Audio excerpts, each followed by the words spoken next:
Great morning, great afternoon, great evening, wherever this conversation finds you. I am Travis Gray. This is Gray Transforms, and today we are blessed to be transforming with another great guest. This is Reverend Dr. Lauren Artress. Reverend Dr. Lauren Artress is a visionary in the Labyrinth Walking space. She established 2 permanent labyrinths at Grace Cathedral up on the hill in San Francisco, if you're local to the Bay Area.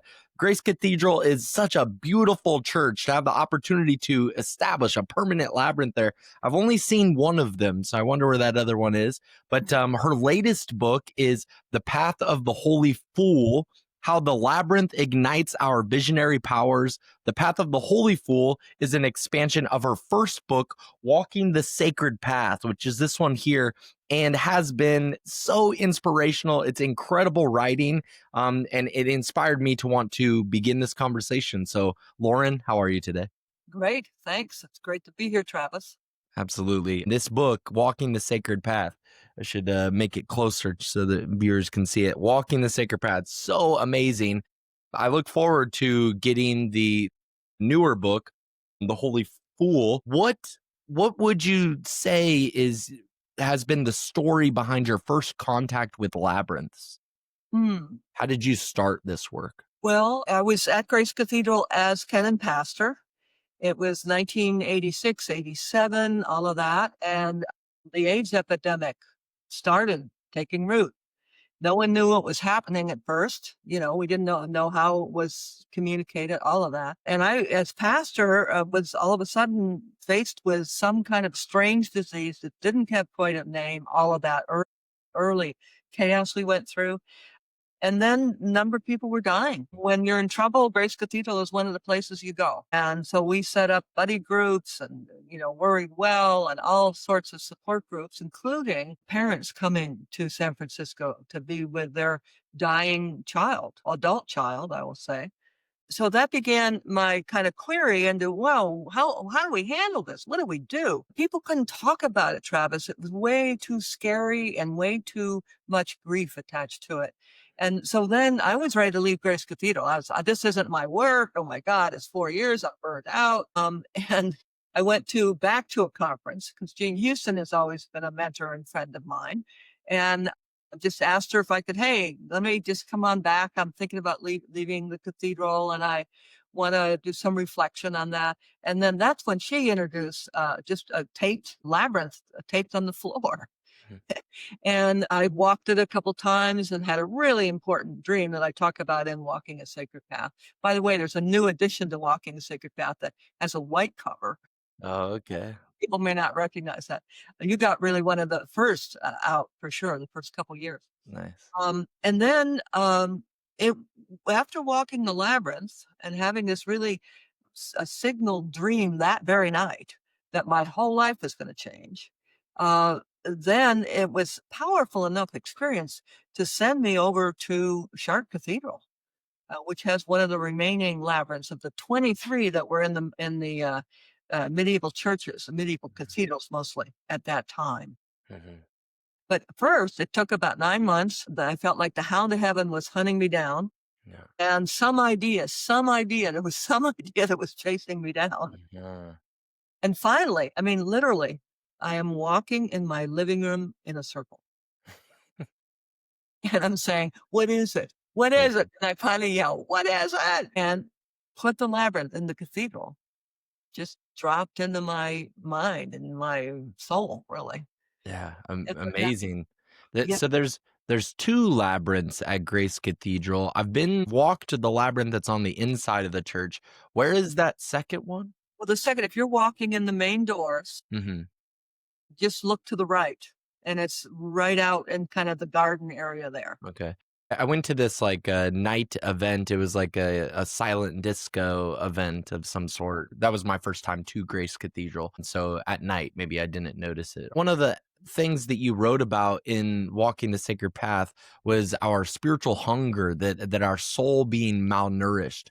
How are you seeing that play in our day and age now?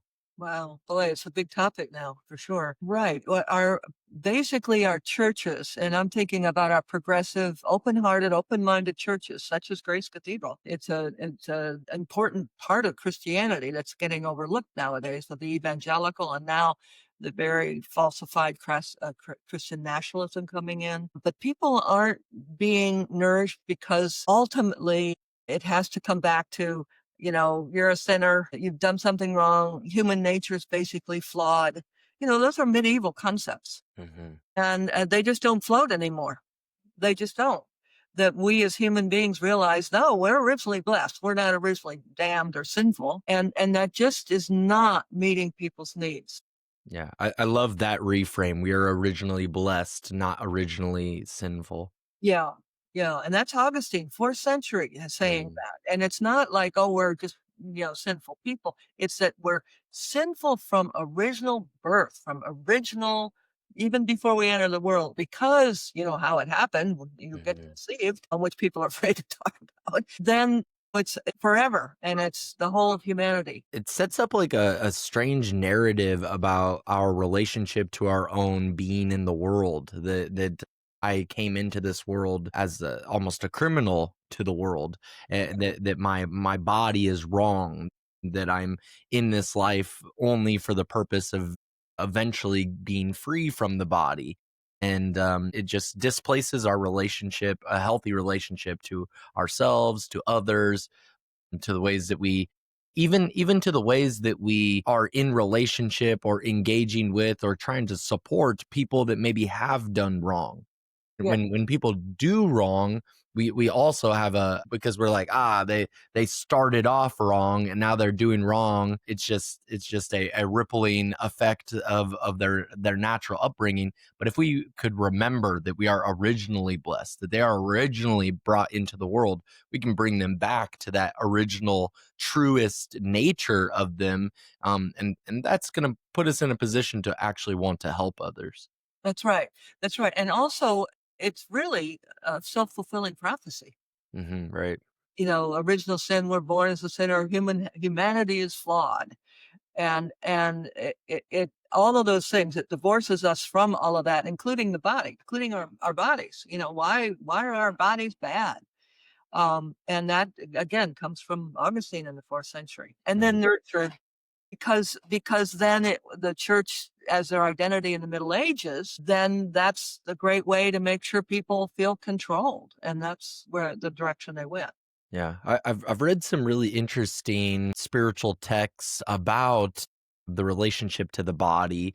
That it seemed to be very convincing that the body was a problem, and I really appreciate and invest a lot in my physical health, and I really appreciate when I see other transpersonal professionals or spiritual people, scholars, whatever it is. I really appreciate seeing other human beings invest in a healthy way in their body.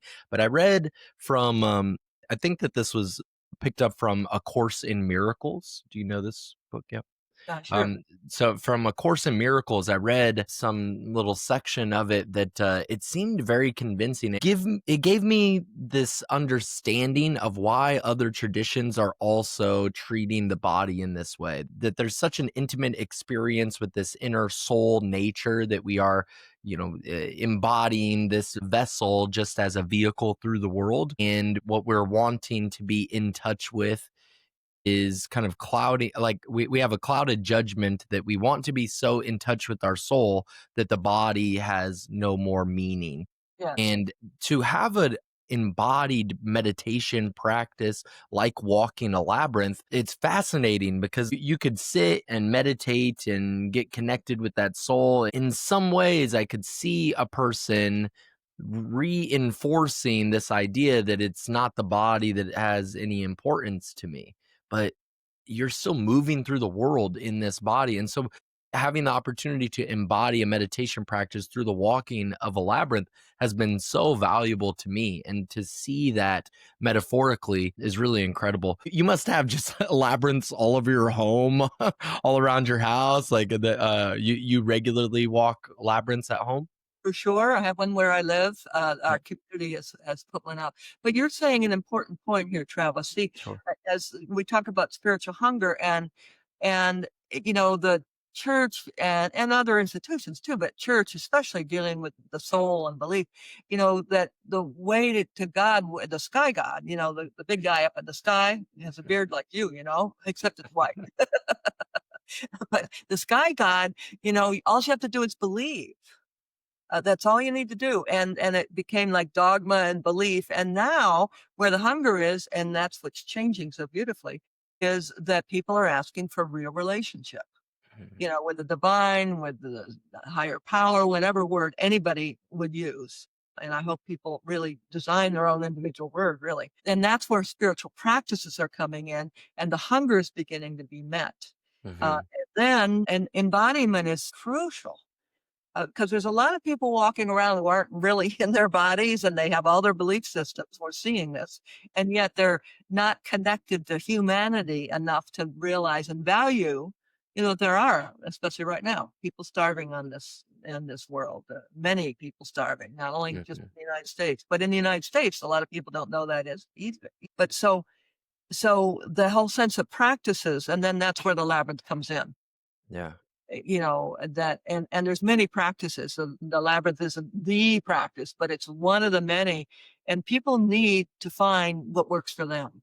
Absolutely. And so how does one use the labyrinth to this end, to this deepening their relationship to their own soul? Yeah, well, we talk about it, and usually when someone's being introduced to the labyrinth, brand new, there's just a very brief kind of overview given, and the overview is that there's 4 stages to the walk. And originally, we're blessed, so we call it the 4 R's.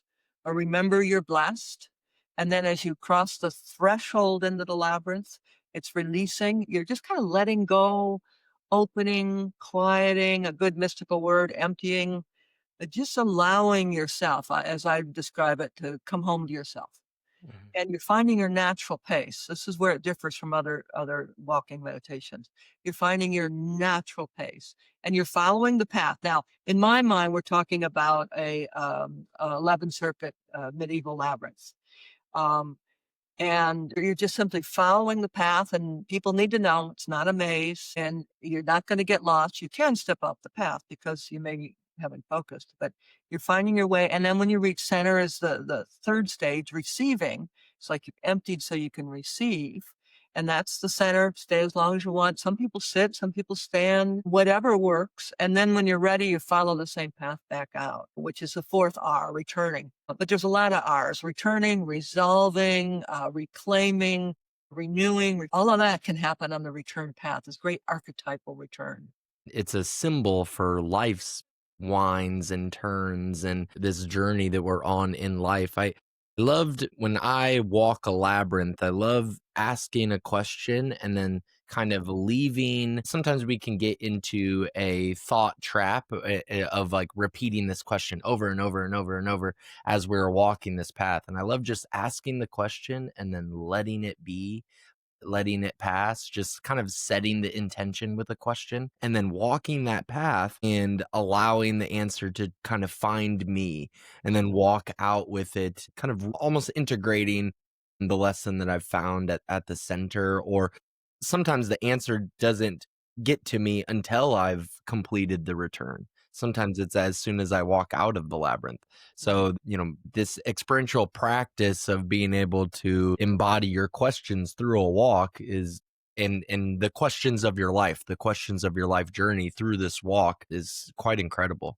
Right, they're heart questions. They're from the heart, and that's a great way to use the labyrinth. That's one of the wonderful things about walking a labyrinth is you can.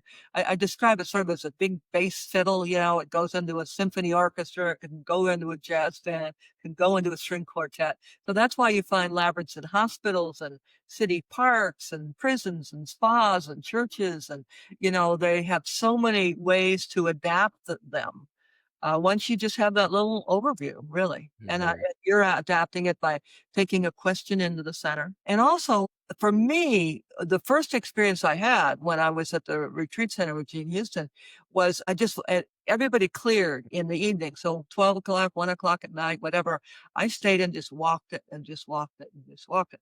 And so because intuitively I was looking for something that the congregation of Grace Cathedral could use. And then that's when I had the important dream of my life is going to change. But I didn't have the insight, put the labyrinth in the cathedral literally until months later. So it can also finally come together as well. It doesn't always happen in the moment in your labyrinth walk. Yeah. But often it does as well. Yeah, that's interesting. It kind of reminds me of this idea that maybe any book, but maybe a spiritual text of some sort or some kind of sacred literature, to not only read it one time, but read it over and over. And it made me think, how many times in one session with a labyrinth, how many times have I walked it multiple times? And I don't know that I've done that often or maybe ever. I walked it more than once in an occasion. And so I find that really fascinating. Well, it's because we never step into the same river twice. Right. We never do. You can walk it consistently, time after time after time. And originally, to be honest, Travis, I thought, oh, walk it once, it's going to be boring after that. And, it's anything but, because you don't step into the same river twice. And I put a little asterisk here and say the only time that may be true is when you're grieving. Hmm.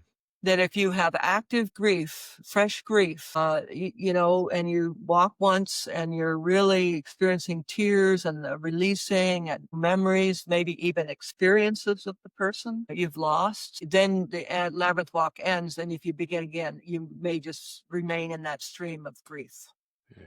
until it exhausts itself. And then, when the inner well of tears fills up again in the grief process, go back to a labyrinth because they're great bereavement tools.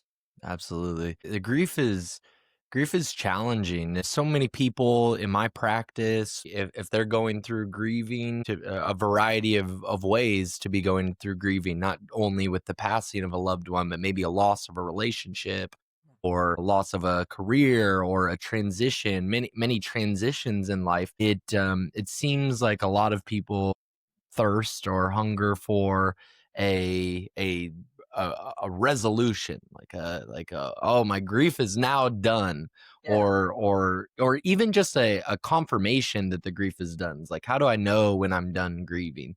That kind of thing. They kind of look for something like that, but the grief often, more often than not, just kind of has to run its course. Yes. And utilizing this tool of a labyrinth to walk it is it allows it to settle. It gives it a place to go rather than you sitting and festering in all of that grieving emotion. Yeah. People don't understand that grief is a process. Hmm. I think it's an event and process. And the labyrinth is a process tool that can guide people through that. And I think there is an answer about when am I done grieving, when you feel like, oh, I'm going to go out and meet some people, or I might go to that party tonight finally, or, that there's a relief and a lifting of the weight of grief. But people are afraid of grief. When you look at life, what is it about? And ultimately, we're all going to have loss. And so it's like, okay, how do we begin to even think about that? Hmm. And that's I'm in a very wonderful active retirement uh, in Walnut Creek retirement community, actually on 6,000 acres, about 10,000 people. It's Wow, really beautiful. Walnut Creek. It's beautiful. We have the labyrinth that was there. I didn't have anything to do with that except it's an apple that rolled away from the tree. Mhm. From Grace Cathedral, which is about 20 miles away. And people are coming to grips with that and using the labyrinth a lot. It's almost a challenge to find it if you want to use it alone. Mhm. There's people using it, but it come to the reality of the grief and loss is a really huge human dynamic. That's awesome to have in your community. It's like it's meant to be in your community, of course. Yeah. But Yeah. one of the things that I'm really interested in, and which which is transpersonal in its own senses. And there are many ways to use a labyrinth, for sure. Community building, you can have garden labyrinths like you do, but the archetypal labyrinths are the ones that embrace liminal space. When you walk into a labyrinth, you feel safe. You feel kind of, oh, and the structure of it allows the human psyche to let go. Mm. And so I think that has to do with grief, yes, but it also has to do with inspiration and revelation and every important thoughts and insights that come when you're in the labyrinth. Right. And archetypal ones do that. They hold liminal space more reliably, but there's contemporary labyrinths that people are making labyrinths. But I think for use of people's and really confronting people's spiritual hunger, being in liminal space is where true transformation, as Richard Rohr says, and I agree, is in liminal space. So when you are saying liminal space, for those that don't understand that, you're saying space that is separated from your everyday living experience, your workplace or something like that. Space that is suspended the from the everyday going ons of life, so that Yeah. you can kind of take a pause. Could you describe liminal space? Sure. And liminal space, there's other limin means threshold space. You're in between. This is where you lose your sense of time. This is where an artist sitting out and doing a drawing of something in nature, the whole afternoon passes and you don't realize it. You're in a floating, open access frame of mind. It's not even a mind, it's a body mind experience. Hmm. If you look it up online, it's very disappointing. We're in reductionistic times. You look it up, oh, it's in between, and it's adolescents waiting to go to college, and it's a nervous and terrible time, and so liminal has been reductionistic. But in the spiritual practices, that's what we want to be. It's a relief. It's also a place of insight, and the psyche is not floating, but the psyche is able to transform itself, have new thoughts, new Hmm. insights, ways of being, new ideas to try on. So when you're describing, I'm not sure that I quite understand this. When you're describing an archetypal labyrinth that is facilitating this liminal space, how does that look different from a traditional labyrinth, the Carthus labyrinth, things like that? I would not. How does it look different from a contemporary labyrinth? I would say Okay. archetypal labyrinths, just a definition, they're ancient in the sense that been made from some sacred capacity, Hmm. although we don't know what that is. We've lost those roots. It's Hmm. done anonymously. We don't know where these patterns come. And I'm thinking the Chart labyrinth, the classical seven circuit labyrinth, the Rad, which is also called the Baltic Wheel in Europe.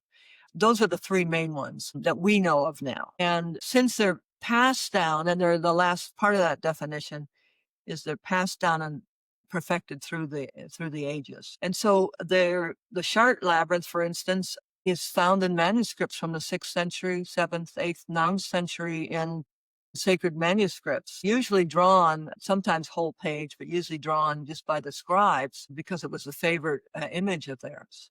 Hmm. Um, so those you have a feeling of being embraced when you're in it. Hmm. And, labyrinth season too. So sometimes when it's a new labyrinth, it doesn't have an energetic field yet, but then it begins to unfold because people use it, and it's saturated in Hmm. contemplation, meditation. Yeah, I really enjoy this labyrinth that I walk regularly at the Egyptian Rosicrucian Museum here in San Jose. I think a part of what I enjoy about it is that there is this tree lining that kind of Mhm. separates you from the moving world. A lot of people in San Jose don't even know that this Egyptian Rosicrucian Museum exists. They don't know that this is there. The whole grounds are really incredible. They house maybe one of the most exceptional mystic libraries I've ever seen in my life, maybe in the world, just because the founder of that of that space really savored this library. And it's one of those libraries that, if you think about what is, what would the most sacred, mystical library, esoteric library, what would that look like? It's a very inconspicuous door, and you can only get in there at certain times of the day. This library is only open on Saturday and Sunday from 12 to 4 o'clock. So Huh. Huh. only 8 hours total in a week span, and it's just like a very non-assuming door, and it's the most incredible place to walk into. And then near there they have the rose gardens. Near there they have the labyrinth that is there, that I walk often, but it's separated from the regular street and the housing of the local neighborhood there by this incredible tree line. So Wow. it does give you a sense of liminal space. It does pull you away from the everyday world. I mentioned to you that we are building a labyrinth at the Sophia University Costa Mesa campus. The Institute of Transpersonal Psychology became Sophia University, which that transformation, I've said often, is just a beautiful destined Mhm. transformation of a school that is focused on the study of transformation, as in transpersonal psychology. And then they purchased this law school in Costa Mesa, and the grounds have been a law school. I had the opportunity to walk the grounds with past president. He had passed away. His name is Dr. Alan Cahoon. Him and I walked to the grounds, and we were trying to figure out where a potential labyrinth would go. How could we use this space to create, embodied experiential learning space? How could we usable learning space? And there was an idea that maybe there's this plot of grass in front of the school, and maybe the labyrinth could go there. But the problem with that is that that is in front of the busiest Yeah. street Good for you. there. And Mhm. so it doesn't give you that separation from the city. It's like that there's maybe in meditation practice they say, meditate at the airport, Mhm. because it's so difficult to do. You're challenged by airplanes and people's sense of hurry to try to get to destinations and stuff. So it's a good practice. It's a good way to practice your muscle of meditation. It can be. And that's just not what we're aiming for in this labyrinth space. We're aiming for, that sense of being able to create a liminal space. Having it inside the school grounds was also not exactly what we wanted to, because that makes it kind of inside and a reminder of all of the schooling, all of the lessons and the work and all of those things. We want it to represent the journey of education and of life, but not necessarily, that you can step out of it to walk the labyrinth and then step back in. Again, that liminal space, how could that be created? So we made it kind of outside of the square that is where a lot of the education space happens, and it's like an acupuncture point. Yeah. And thanks to the current president, Dr. Carol Humphreys, we're able to make that happen with um, a grant from the local Costa Mesa Water Company. We're being environmentally friendly and sustainable, and creating these beautiful. There's going to be these plants. It's like a labyrinth meditation garden. So there's going to be these plants that attract butterflies and hummingbirds, and it's all drought resistant and won't require water. We won't be wasting water, and we won't be, contributing to the kinds of problems in Southern California around the fires and things like Right. that. So Sure. it's really an amazing project. I'm really stoked about it. But to be able to create a labyrinth in your home, in your spaces, to find these spaces that kind of can get you out of your everyday workings of life, so important, so valuable. Well, I really liked you really filled in the word liminal. You use the word mystical, esoteric, contemplative, all of that in between world. Mhm, And you're thinking what I'm hearing, you're planning and your thoughtfulness. You don't want it in the school because then you're in the container. mhm. You don't want it too far away. You don't want it noisy, and it's transitional space. I'm remiss. I have a labyrinth behind me over here. It feels like a picture is worth a million words. I'll go get it. Sure, yeah, yeah, that'd be awesome. Just a moment here. Um, yeah, it's for people to be able to see this. Oh yeah, beautiful. See, so this is actually a model. We train Veritas, our organization trains facilitators. Hmm. So this is the. It sounds like the model you put in. This is the Hmm. one from the floor of Chartres Cathedral in France. And that's 11 circuits. Yeah, Yeah. yeah. So Some the one that we're putting in is 7 circuits. yeah, and that's a modified, what we call a modified Chartres. Right. Yeah, that's beautiful. Classical labyrinth doesn't have as many. It's not as complex. Hmm. This has 28 180-degree turns. And this is one that was put in the floor of Chartres Cathedral in 1201 is what we can date it at. Hmm. And it's also a brain map. Travis, if you look at it as the brain, left and right hemispheres, and the Hmm. corpus callosum right here where images appear, there's so many levels of understanding. And we have no idea where this came from. Wow. That interesting? I mean, it's developed over ages and over centuries, but this, and then putting in a because you have 28 feet, Mhm. you'd modify it, and Yeah. then makes a lot of sense. Yeah. Yeah, it's beautiful. I'm excited to share this conversation with Sophia University and the community. What has been your most impactful use of labyrinths in a community space? Yes. Well, I would say mainly just because of the frequency of it with Grace Cathedral. Up Hmm. until recently, we've had regular Friday nights, and then COVID sort of blew some of that apart. Um, but once a month in the cathedral over many, many years. I mean, Hmm. I've been working with the Labyrinths since, well, 30 years, 1991 or so, Wow. even more than that. And so people just have insights. People find quiet finally. Sometimes people come up and say, well, nothing happened to me in the labyrinth. And so I'll say, well, okay, that's fine. So let's sit down here and describe to me what did happen. Well, I took a step and I went in and I made that first left-hand turn. And then the person in front of me was moving really slow. So I got irritated. Nothing happened, right? You see, Something's and happening. yeah, because reflection and spiritual experiences, mindfulness, whatever word you want to use, is subtle. Hmm. It's very subtle.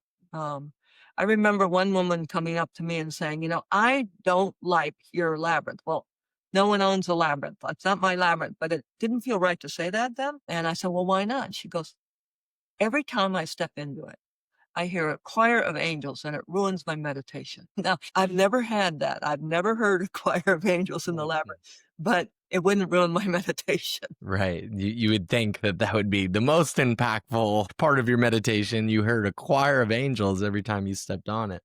Right. Right. And she didn't understand it that way. Hmm. That's really fascinating. So your latest book is The Path of the Holy Fool, and Mhm. that's meant to be kind of an expansion of this Walking the Sacred Path.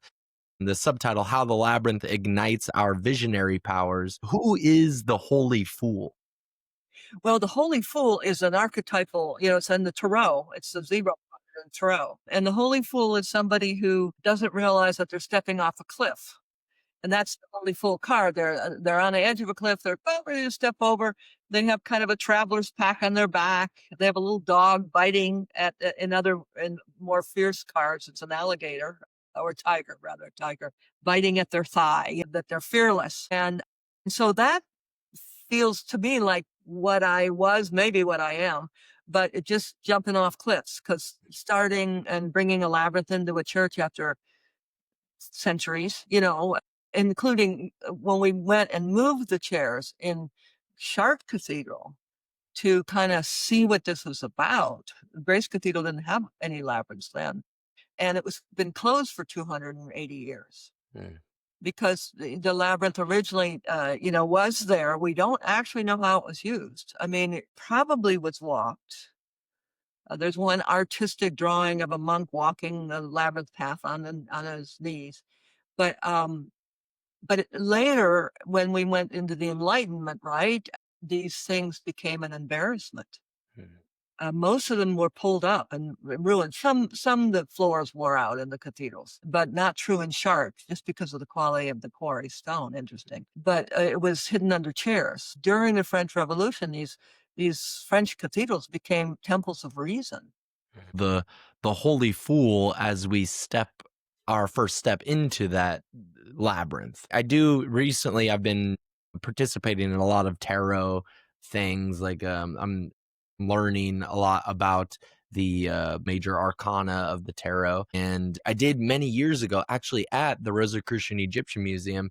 Many years ago, I was a part of a local meetup group, and we discussed the Fool. We discussed that archetype, that card, and I thought it was so fascinating. It felt so mirroring of my own journey, and I'm sure a lot of people that are watching the podcast or others feel that same way. And that's why that, another great archetype for the symbolic journey of a labyrinth at an institution like Sophia University is that people are the fool stepping into their educational journey, or stepping into this crazy world of transpersonal psychology for the first time.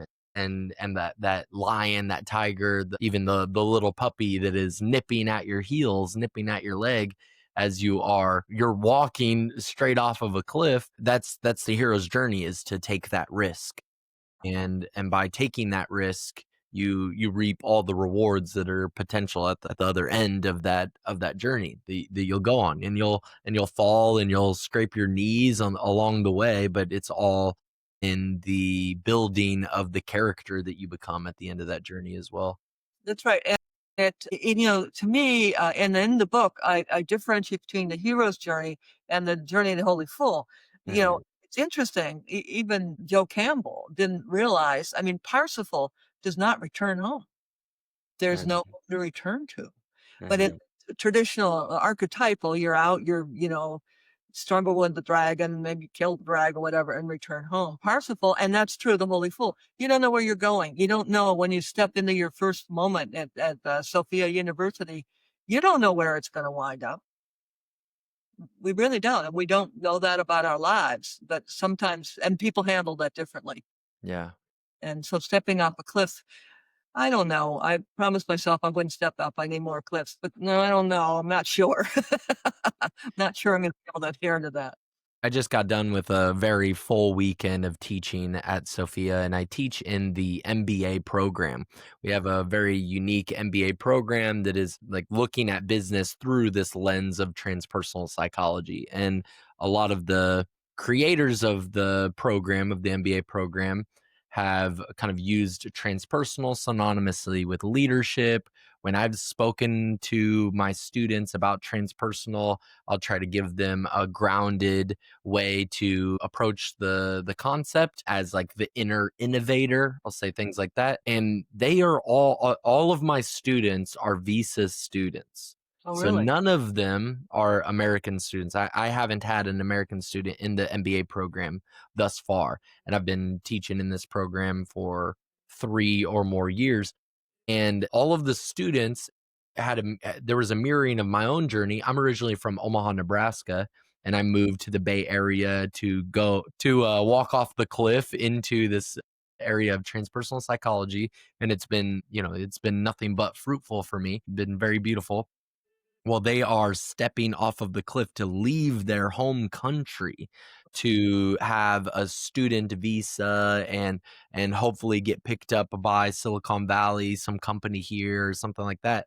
That's a lot of that is their intention behind being in the program.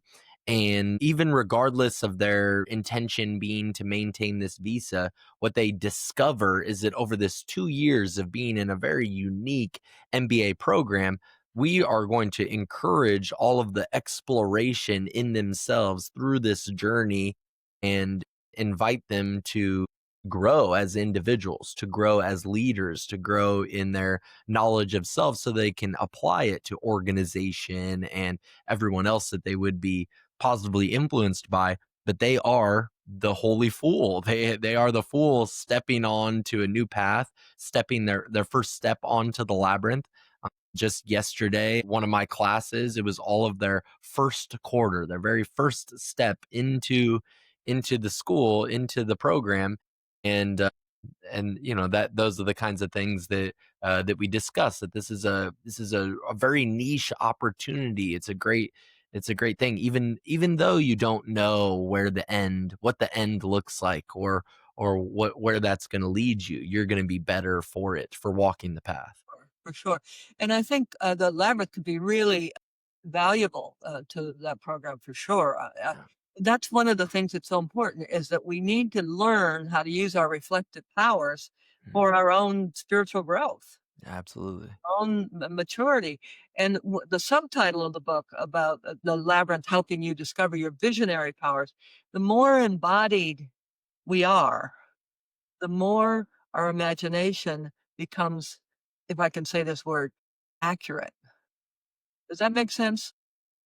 The more embodied we are, the more our visionary powers become accurate. Become clearer. It's kind of like tuning into a radio and you can hardly hear the voice and then comes in. It's clearer when you're embodied. Hmm. Yeah, I think of that as being whole, as we are moving through the world. That spiritual hunger is, it's a product of a fracturing of attention, and we have like false ideas of entertainment. Entertainment should be to entertain. It should whole you. It should make you more whole when you are engaged in that thing of true entertainment, if it's Yeah, holding me well. But entertainment in the ways that we receive it in modern day is in commercials and clips, and it's short form and all of these things. It's not real entertainment, but we are, kind of fooled into that, and it's perpetuating our fragmentation yeah, and our fracturing of attention and parts of self. And then you have the rise of depression and anxiety and attention disorders and all of these things as a result of that fracturing of attention. But if we can find our wholeness in ourselves, if we can heal those parts, become more whole, then like that vibratory nature of us, maybe like a pendulum that is not quite, when you're using the word accurate, it's like that pendulum is, we're vibrating back and forth. But the more whole we come, the more mhm, closer to the accuracy of our alignment we become. yeah. And then we do immense clarity from that, what we want to do. We're able to articulate ourselves forward in the world as a result of that. That's right. I think maybe more focused is a good word as well. You're more Yeah. focused. You're more in alignment Hmm. with your intentions and your hopes. Yeah.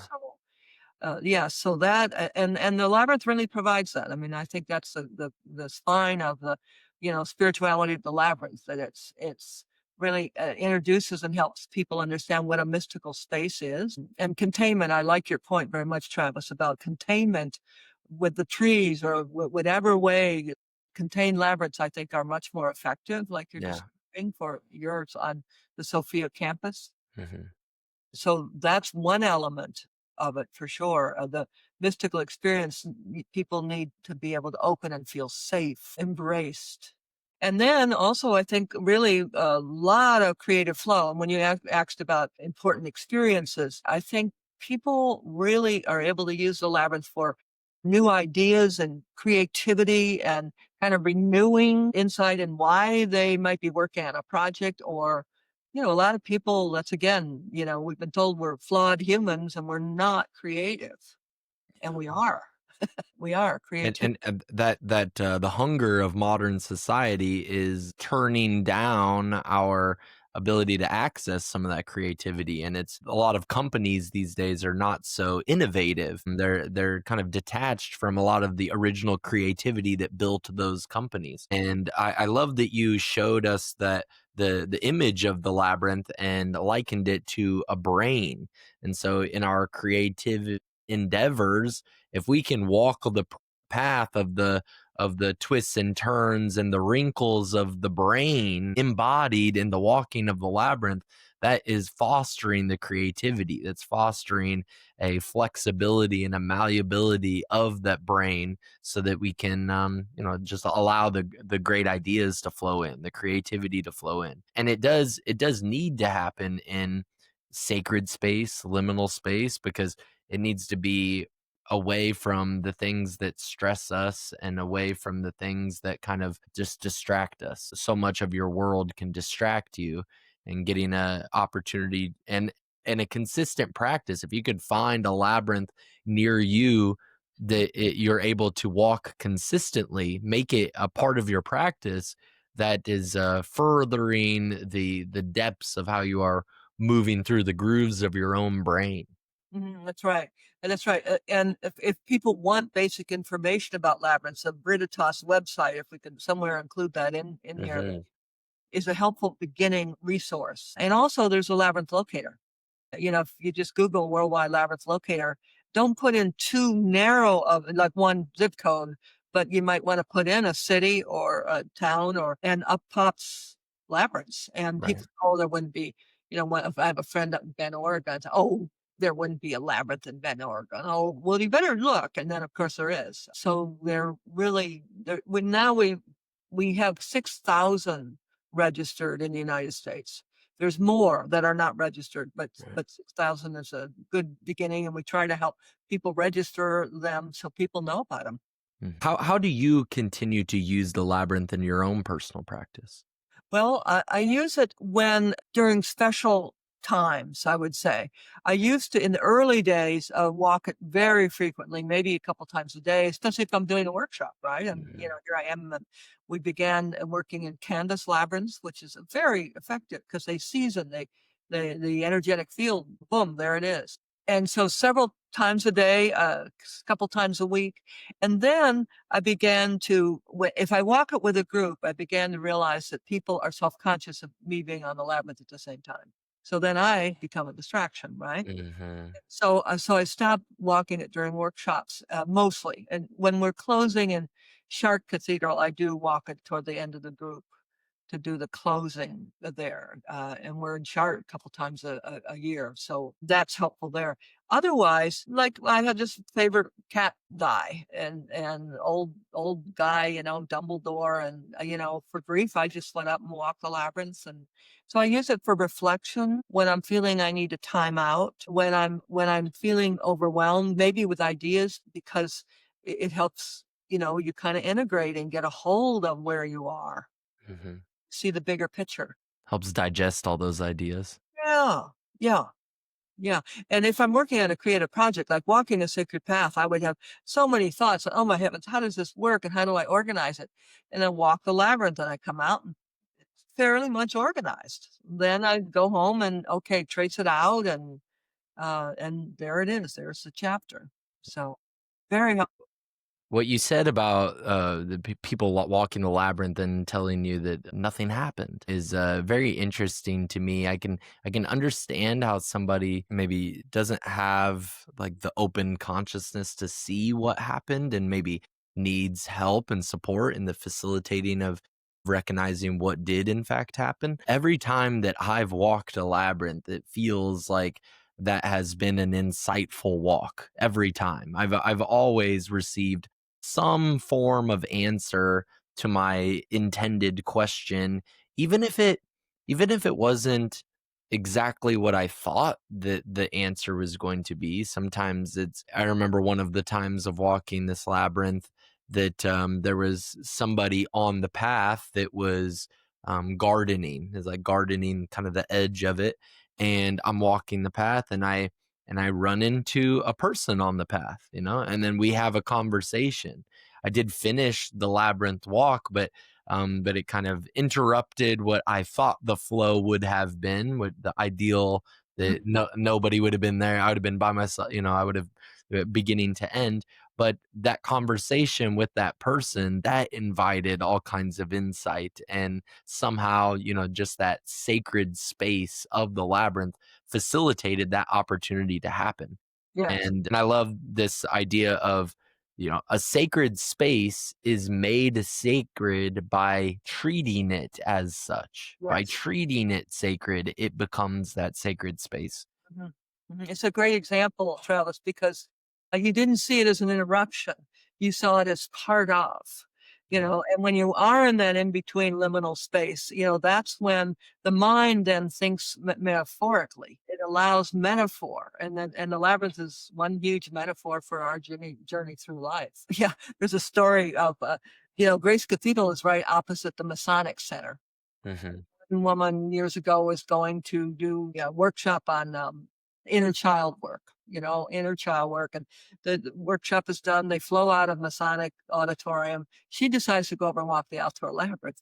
And she's going, I want to really give my inner child more permission to play, really allow that out in the world. And so she's walking the labyrinth. She's alone. And then 3 kids come running onto the labyrinth, sort of like blackbirds just settling on a bush, and they're running around and they're, having fun. And she's getting angrier and angrier and angrier until she gets it, until she, look. And then she finally joined in and kind of finding the tag and the things like that. But she wanted her inner child to have more freedom and more play. She got it finally. And then, she joined. And then I think it did. In that way would become sacred space. That's interesting. My last Labyrinth walk, it was after a tarot read session with a group of people, a local group of people. And the tarot lesson or insight for me was this inner child, like connecting more with that inner child. And so the last Labyrinth walk I did, I decided to skip it instead of walk it. So I skipped the labyrinth and was inviting that inner child. So it's quite synchronistic that you brought up that story. It is funny. I do have often seen kids like come around and they're stepping off the path. They're not walking the thing, or people that don't really know what a labyrinth is. Yeah. The last World Labyrinth Day, I really wanted to be a part of some of the programs that you were offering around that time, but I had to teach that weekend also, so I wasn't able, because I know you're kind of local in the Bay Area. I would have loved to be a part of that. The people didn't know that it was World Labyrinth Day. And so I was taking all this opportunity to let people know, inform people about World Labyrinth Day. And, people didn't care to walk the full path. They walked off or whatever. But, you can do it any way. There's, many ways, your way. Whatever the invitation is saying to you is unique to you. Yeah. And walking those labyrinths, it's just so incredible how simple and how profound at the same time it can be. That's right. That's right. And, I always consider myself a failed meditator. Mm. But what are we envisioning? We're envisioning sitting meditation, right? That's the way and that's why walking meditation is so important, because my body needs to be involved. It doesn't want to be involved. It needs to be involved to move in your own flow and your own pace. And there isn't, one set way. When people are beginning to walk labyrinths, and we train our facilitators who are introducing labyrinths, to teach the fourfold method of 4 R's. And then, but the beauty of it is then it doesn't take long. And then you begin to create your own way to walk.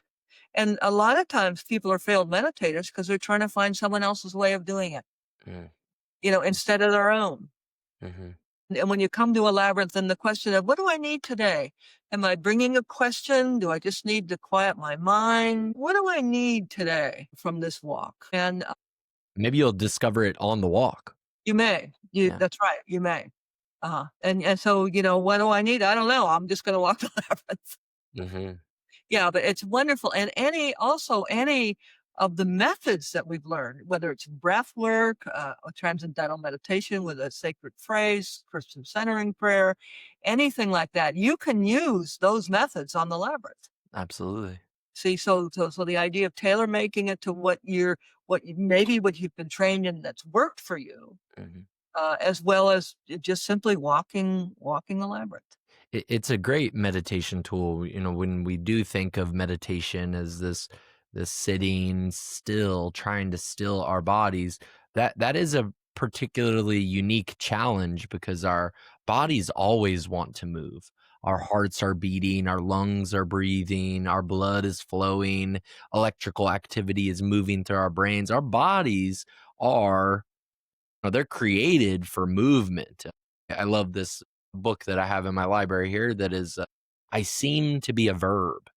I seem to be an action. I seem to be a movement in itself. All of this labyrinth work that you've done, Lauren, has been you Laurening. You've just been the verb that is Reverend Dr. Lauren Artress. You're just doing the verb of what you are, and it's incredible. I'm sure there's just tons of stories of how impactful and profound your work has been. Once again, the book, The Walking the Sacred Path, has been so amazing for me, and I can't wait to get your new book as well.